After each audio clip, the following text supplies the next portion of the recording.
everyone, to the TEDx team for having me here today. It's a really big honor and a nerve-wracking one. Amanda Palmer made it look so bloody easy. She's left all of us in her wake as a result. I suppose my love of storytelling really began through my grandmother, or my gogo as we called her. My grandmother lived with us in our house growing up in high school, and she was bedridden for the final few years of her life. And I used to visit her in her room every night after school.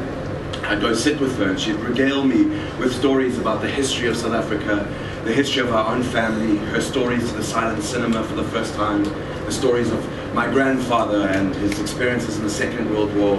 And she was a really wonderful storyteller in that she managed to mix up the crucial ingredients of imagination, humor, insight, and most importantly, empathy.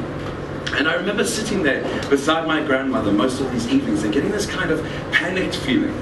This feeling that I had to listen, to really listen, to soak in every word, every detail, every nuance of her stories.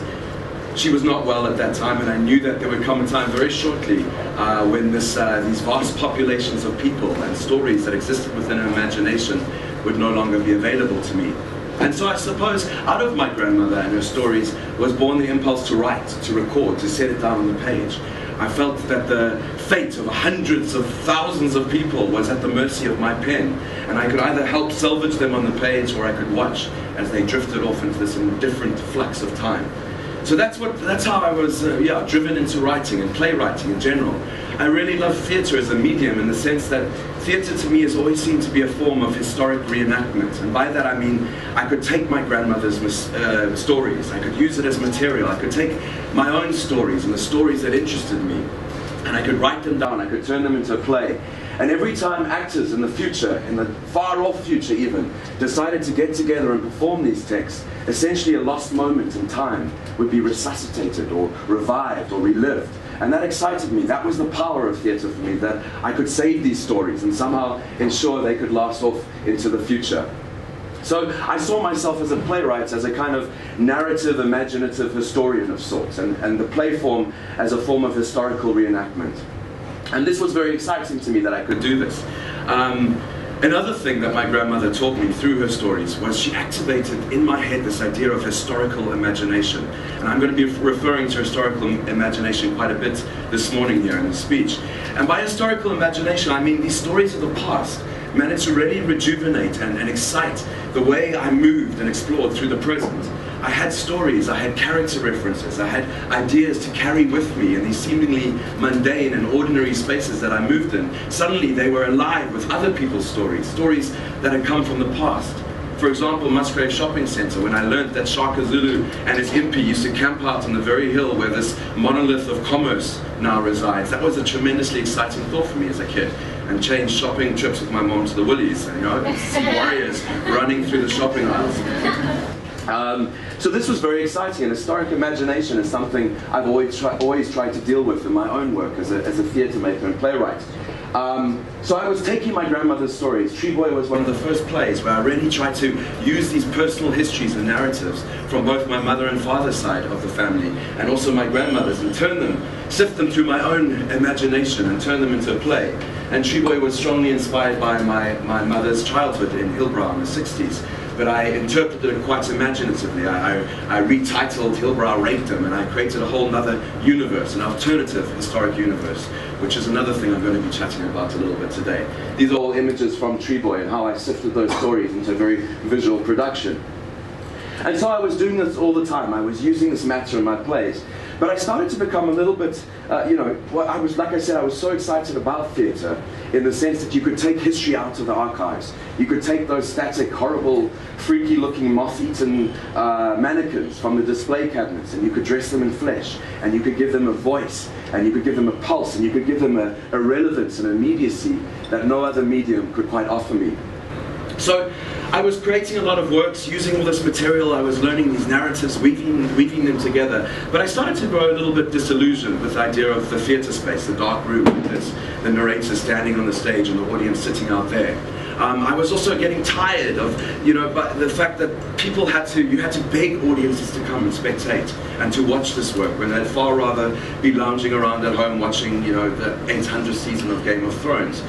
I was tied to the fact that my work was supposedly always preaching to the so-called converted and cultured, and that by virtue of having to pay to come and see theatre, I was excluding a large portion of South Africans who theatre really is considered as a luxury.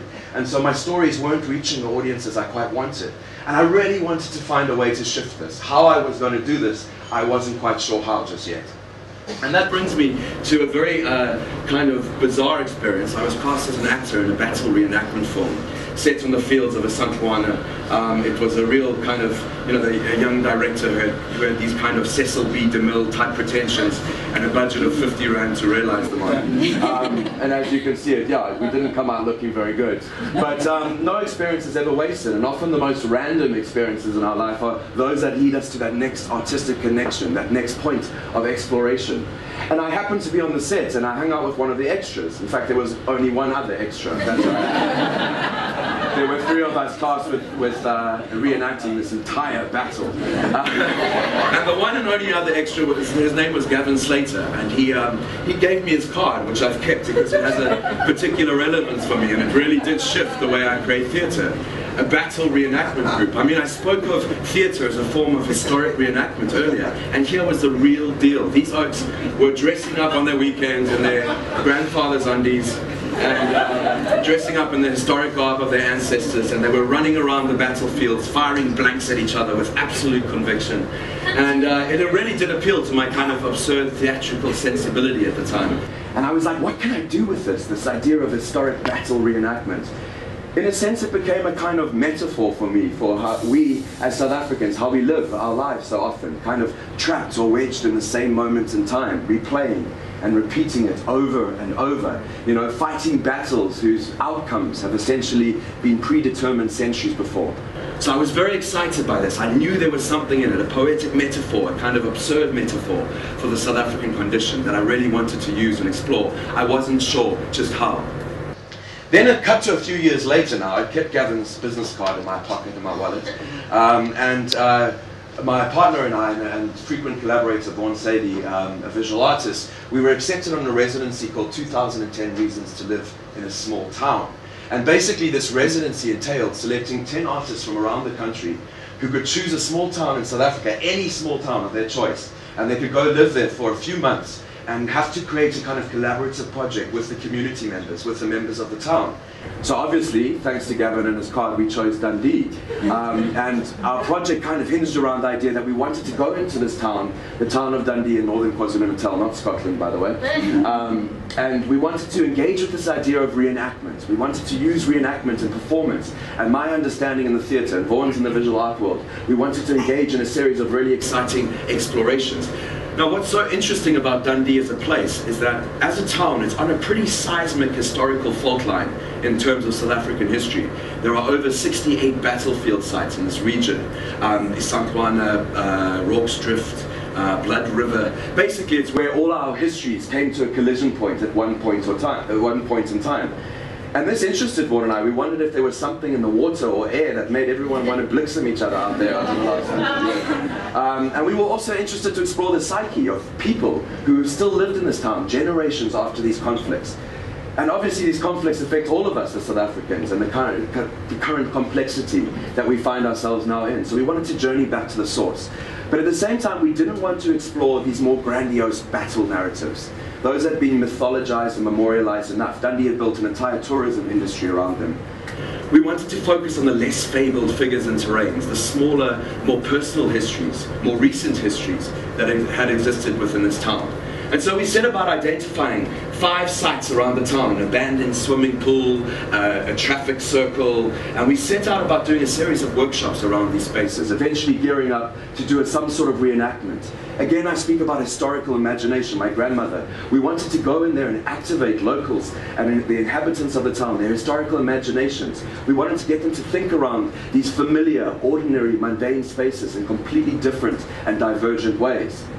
And so we collaborated with a huge cross-section of the town. We collaborated with reenactment groups, historians, traditional musical groups, community theatre groups, politicians, plumbers, electricians, you name it. Whoever was kind of interested, we would rope into these crazy antics over the next 3 or 4 months.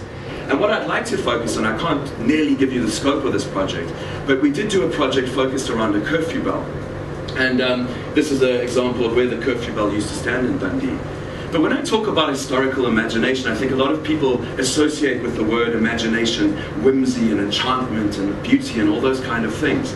But very often when dealing with history as a material or a subject matter, we are forced to confront, unimaginable atrocities. We're forced to confront things that from our inglorious past that maybe people don't want to dredge up. And that was what was very interesting about this town. It was safe to mythologize the distant past, but the more recent past, the past around apartheid and those sorts of things, there were no living monuments or records or documents of. And this interested us as artists. How could we engage in these more recent histories?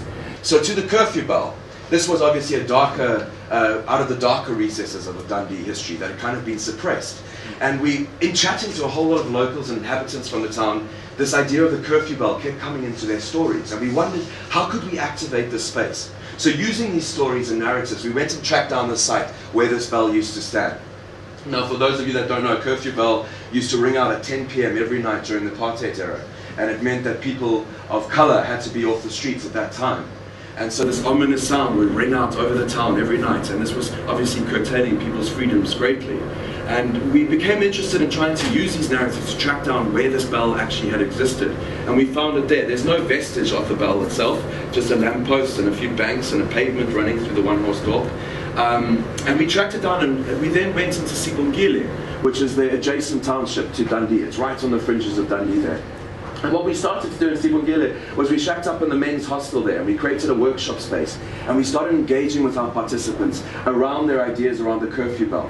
Narratives, stories emerging around it, what it had meant to them and their freedoms, how it had restricted the way they moved through their own town. And from this we decided to collaborate with a series of traditional musicians in the area, a Maskandi group, a gospel group, and a Iskatamir group.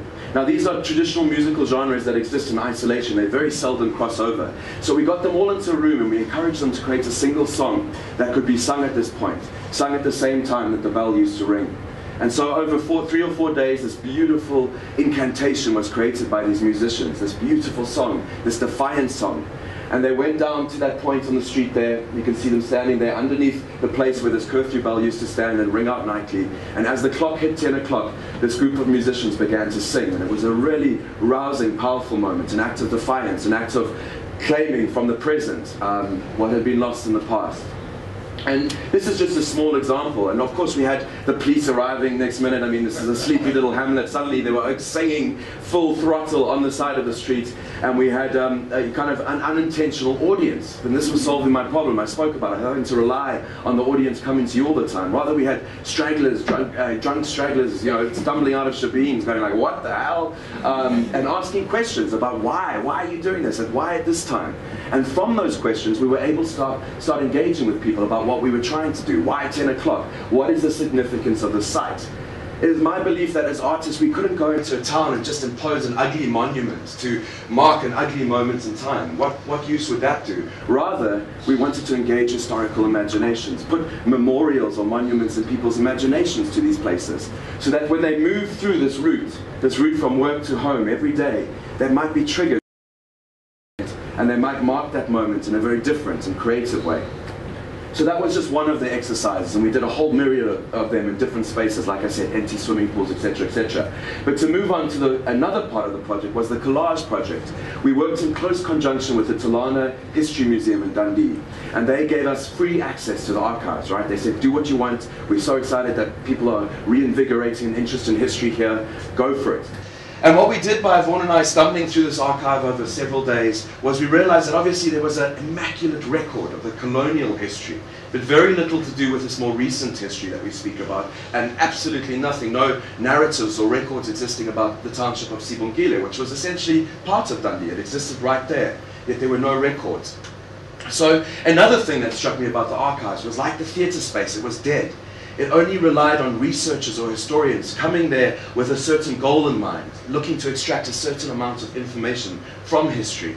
So we thought, how can we shake this up? How can we make the archive immediate and relevant? How can we take it out onto the streets and do something very engaging and fun? How can we activate these historical imaginations, emancipate the archive?